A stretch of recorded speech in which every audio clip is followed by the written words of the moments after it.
there were a lot of bad releases this year. And the thing about it is there's always bad releases, but I think I'm hurt because my favorite brand is in this list. Then there's another brand that I always look forward to around the holidays. An unpopular opinion, but it's on the list. So yeah. So just come on down because you are on my list. You are on my list. In my Jennifer Lewis voice. Hey guys, this is Ashley. Welcome on back to my channel. So today I have a collaboration for you. We have two videos. Today we're doing the most disappointing releases of 2021. Now we said 5, but you know what? I was making my list and I was thinking about it. And Karen was like, I could probably do 10. Girl, I could probably do 10 too when I really think about it, okay? So the person I'm collaborating with is none other than Beauty and the Friends. We're going to put her right there. Her name is Kara. She's a 2nd grade teacher. She named herself Beauty and the Friends because she likes the Magic School Bus. You know, Miss Frizzle. So that's my girl. So we decided we wanted to do collab. Top 5 worst releases of 2021. And the top 5 best releases of 2021. So tomorrow you stay tuned for the best. Now, if you are new to this channel, welcome. And if you're older but goodie, welcome on back. My name is Ashley. I have a doctorate in pharmacy. I love makeup. That's how you get Dr. Ash and her makeup. Eyeshadow is my jam. Please just call me Ash or Ashley. So like I mentioned before, I'm doing the collab with my girl. And you know, I'm not ranking these, but let's just go ahead and talk about it because some of this stuff is just bad. Like, it's disappointment and then it's just bad, you know? So some of the things I'm just really disappointed because, you know, my favorite brand ain't coming through like I really need them to.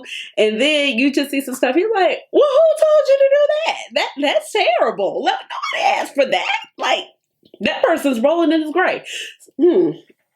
So speaking of rolling in his grave, this person I know is rolling in his grave, okay? Because we're just going to start. Who? Why? See, this is what happens when you don't have a will and you let your family. This is what happens. And I'm talking about the Urban Decay and Prince collection.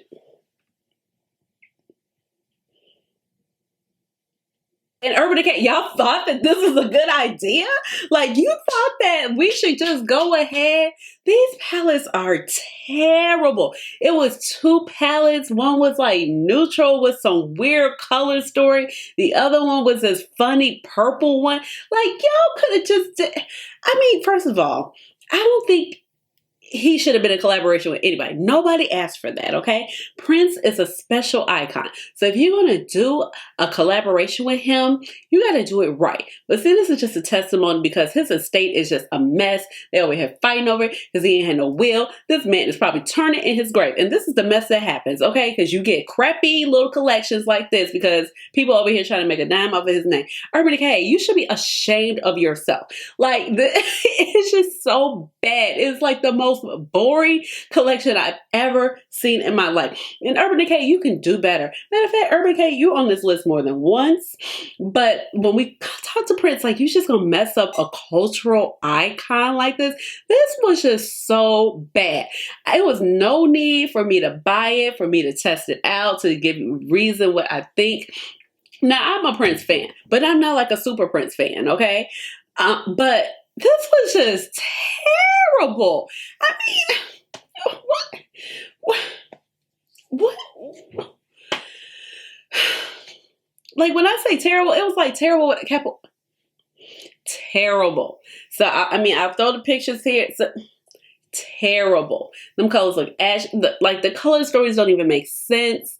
It was just bad all the way around. I think the only thing that was decent was the packaging. The packaging was cute. It kind of opened up. I'm not sure who asked for that. Well, you got the little prints. Terrible. Just terrible. It was horrible. I was just like, why would they think that this would be okay? Why would they think that we will want this? Who approved this in the family? And see, you know what? While I'm on Urban Decay right now, just come on, because Urban Decay, that Naked Cyber palette, what was that? I don't. First of all, I am tired of seeing naked when it comes to things that are not naked. Like, we got it. You were the trailblazer. And that's what makes me so mad. You were the trailblazer. So when I got back into makeup, because I've always been into makeup, I've been into makeup since I was a teenager, a young girl. And I used to wear MAC back in high school. I kept me a job, okay? I always had my own little change, okay? So I had, like, you know, the little Ooh Baby lip gloss and everything like that. And so when I was getting back into makeup later on in my late 20s after graduating from college, I was a little bored with MAC. But Urban Decay was the brand that was bringing it. It was fresh. It was exciting. The palettes, you know, they were kind of like the first. Matter of fact, they were the, like, one of the first companies on the scene with an actual eyeshadow palette. Like, MAC was doing the 4x4s and, you know, the 3x9s, but they were actually one, like, a theme. Like, this is the Urban Decay Naked palette. We had the OG. We got Naked 2, which was a little bit more cool tone. We got Naked 3, rose tone. We're like, okay. Then they wanted to come with Naked Smoky. We're like, all right. And then we got Naked Heat. Okay. Then we had Naked Cherry. And it just kept going on and on and on. And now I'm just like, just drop it. It is not naked anymore. If you want to have a cyber palette, just say it's a cyber palette. I don't need you to name it naked or anything like that that resembles naked, okay? Leave naked alone. Leave naked right there in the capsule collection where I like it at. Right there. I still have my little naked palettes. No, I do not use them because they're old as dirt right now, but they're right there. So if I ever get a chance to get a real beauty room set up, I could just kind of display them. But the point is, like, just do the cyber palette. And then the colors, like, it was supposed to be like multi-chromes and dual chromes and it was just bad. I did not, like, what are we doing? Like, the colors just look ashy. They had no type of payoff. The naked palettes are already, like, overpriced. If you ask me, they're already like 50 something. Natasha, Denona, Baby Glam, and Baby Biba. No. What was that? That is just like a money grab. I'm sorry. It's a straight up money grab. Oh, for somebody who cannot afford, you know, to get a Biba or a Glam palette. It's 3 shades for $19. What are you doing with 3 shades? What are you doing with 3 shades? Like, yes, you can make a look for 3 shades, but you're going to charge $19 for 3 shades. And then you're going to sell your mini Metropolis palette for $25. And then the shades in the Baby Glam and the Baby Biba are the same as stuff that's already in the palette. Like, first of all, who does trios? Like, where are we doing trios at? Like, I'm just really confused. Like, what happened to a quad? I don't think I've ever seen Natasha Denona do a quad. Now, that would have been interesting. Like, if she could have thrown that 4th shade in there for somebody who can't afford Glam, who can't afford Biba, as a cute little stocking stuffer. Everybody understands a quad. But 3 shades? What are we doing trio? I can't think of anybody else that has a trio anymore. Have I ever had a trio eyeshadow palette? I had a Sephora collection. Was that a trio palette? It was a long time ago. I haven't seen a trio. You can let me know down in the comments. I haven't seen a trio in forever, but I just feel like that was just a very bad release, especially during Christmas time. I just felt like it was a money grab, and people who could not generally afford the brand were just going to buy it, but you're getting, like, I feel like you're getting trash. 3 shades, you could at least make it a quad. You could make it exciting. You could have just did some low quads that didn't even have to be off of Biba, or what's the name, kept your general fan base interested. Like, okay, she got a quad. This is a cute little color story. I'm with it, even if it was neutral. And then the Baby Glam and the Baby Biba, like, those are both kind of cool tone stories. So it's like, it's no differentiation between the two. And then you're going to tell me that for $19, you're going to sell me 3 shades, and then I can get 2 more if I spend $25 and get Mini Metropolis. And Mini Metropolis is cute, but Natasha, you missed the mark on that one, honey. You really did. I'm sorry. You just did. Now this brand, yeah, my heart is hurt. I am hurt because it's like a lot of brands that I really do like that I'm talking about right now. So y'all can just fall in line and get in this little roast because Mel Cosmetics, that brunette palette. Now, Mel Cosmetics. Now, I feel like Mel Cosmetics always usually has an interesting color story. I feel like they always have a well-executed packaging. Their release, their artwork, their promos, everything is so great. Like their packaging is some of my favorite packaging when it comes to my collection. If I'm going to think about my favorite packaging in my collection, I'm going to think Melt, Pat McGrath, and Kaleidos. Like those are my 3 favorite packaging out of everything in my collection when it comes to a brand. I feel like they're always consistent, but this brunette palette, first of all, it was so ashy on the end. It was like 2 warm shades, and then it was like, I don't know what's going on the other side part of it. So the only part that really brought me in was in the middle, and it was like, what in the naked honey is this? Like, are you trying to be naked? See, that's another naked palette, but that would make sense. The naked honey makes sense. So like, what in the naked honey is going on here? I'm like, this is terrible. Like, and if you were deep, like that palette really wasn't showing up on you, and you only have about 2-3 shades that you could really make it work. Like Mel palettes are too expensive for that, okay? And then, you know, I give Mel a lot of grace, but their formula could be very hit or miss.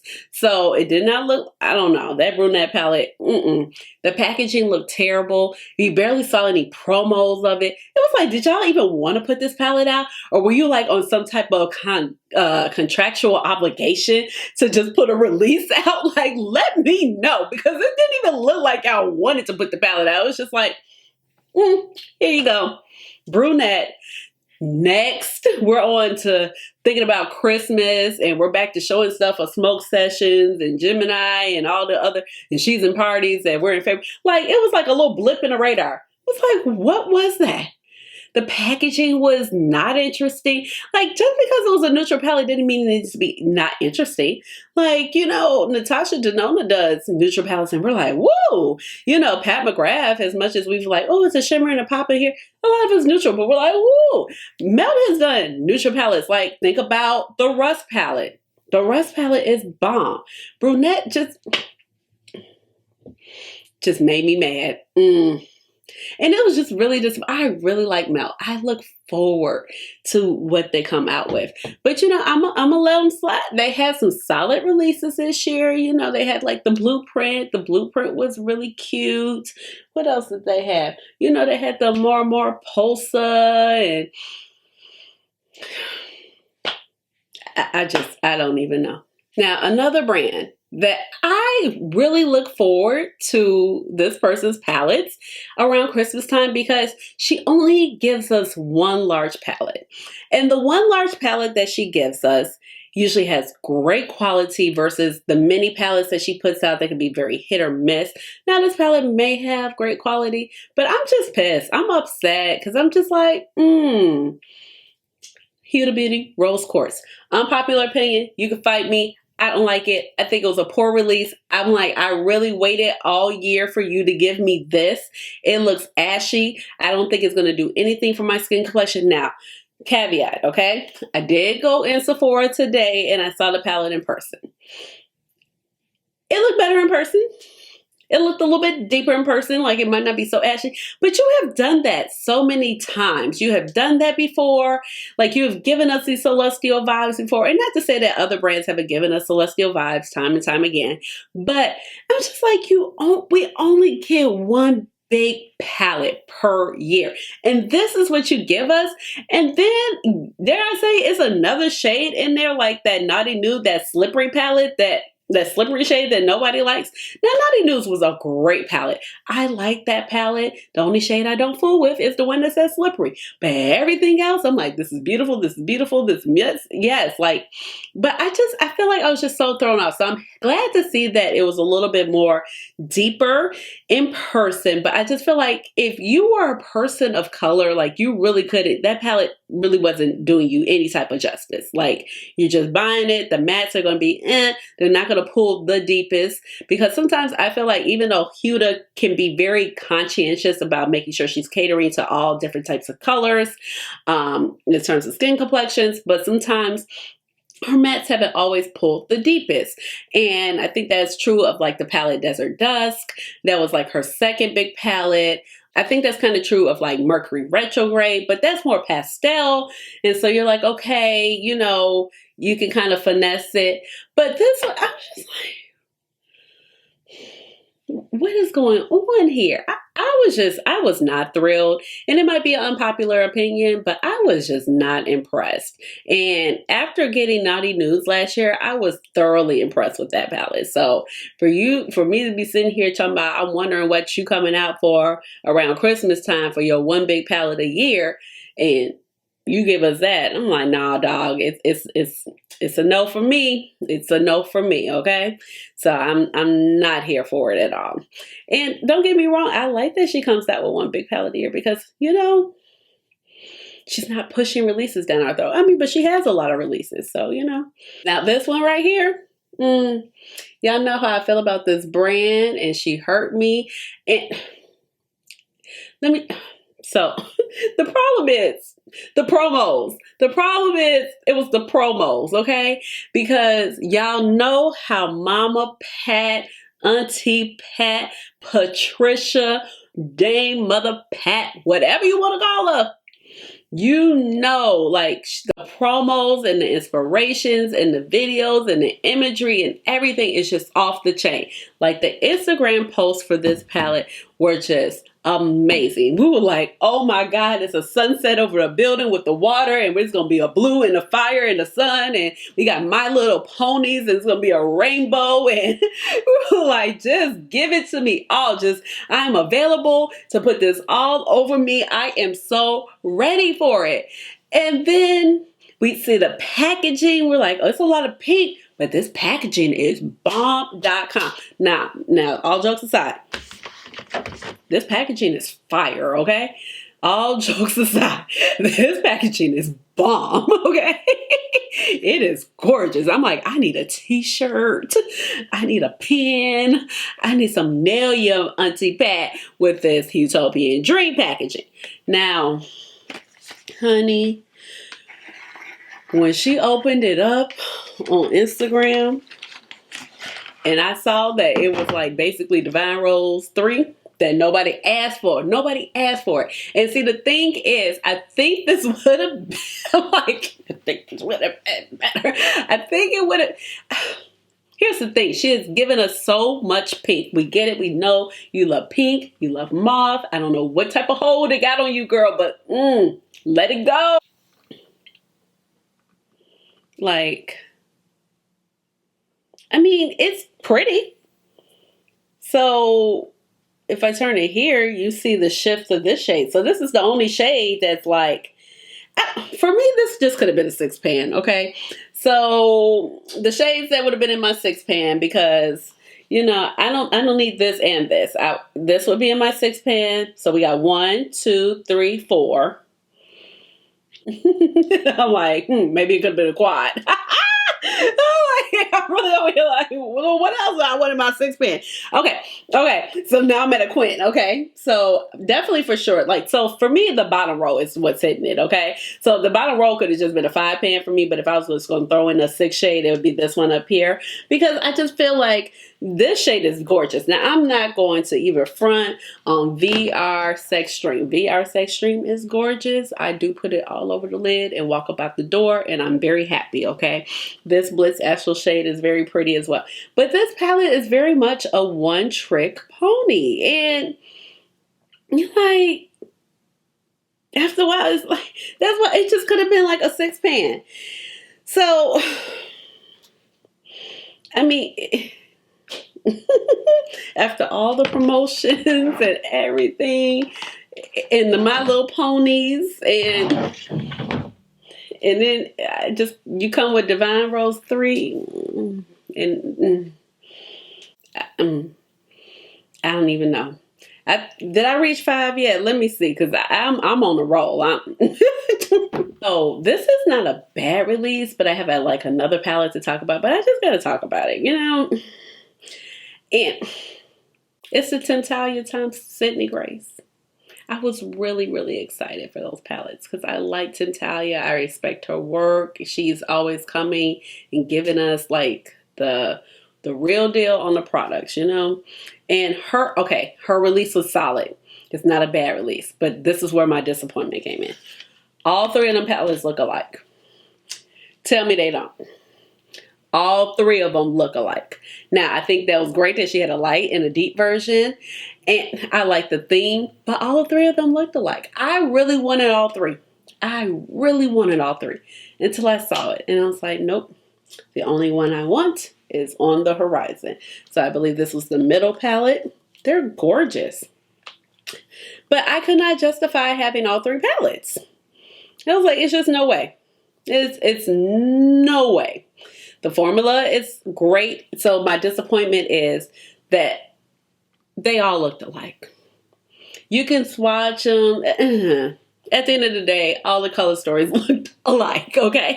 And it was upsetting. I was like, I was really looking forward to getting three palettes, and it's like they all look alike. So, these are my worst releases of 2021. Some of them might be unpopular opinions. I don't care. You can let me know down below in the comments what was your, what was just disappointing. What do you think was the worst release of 2021? You leave me a few down in the comments. Let me know what you think about the list I created. Give this video a big thumbs up. Hit the notification bell so you know when I come out with another video, which will be soon. Make sure you go and check out Beauty in the Frizz so you can see what she chose. Make sure you check us out tomorrow for our best of 2021, and please subscribe to my channel because you know I would love to have you here in my little makeup family. And with all of that being said, you already know what time it is. It's time for the chair dance, hey, hey, hey, chair dance, chair dance, chair dance, chair dance, chair dance. All right, guys, bye.